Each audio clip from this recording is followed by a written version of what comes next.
Hello friend, स्वागत है તમારું આજના બ્લોગમાં। તો 2 દિવસના બ્લોગ નહોતા મેં, તારું કારણ હતું દવાખાનું આવી ગયું હતું। દવાખાનાની થોડી દોડાદોડી હતી, એટલે દવાખાનામાં જતા હતા, એટલે બ્લોગ બનાવવાનો ટાઈમ નહોતો। દવાખાનામાં જઈએ એટલે ત્યાં કાંઈ ટાઈમ હોય નહીં ને ત્યાં આમ તો કવરેજ નહોતો આવતો, બ્લોગ ઉતારવાનો ટાઈમ ન હોય આપણે, દવાખાનાની થોડી દોડાદોડી કરતા હોય એટલે। તો હવે એવા છે ઘરે, આજે સાંજ પડી ગઈ છે।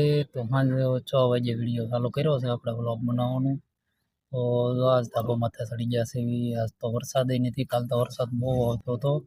2-3 દિવસ તો આ દિવાળી પછી તો એક ધારો વરસાદ ચાલુ છે, ક્યાંય જવાનું નહીં, ક્યાંય ફરવા નહીં, ક્યાંય નથી જવાનું।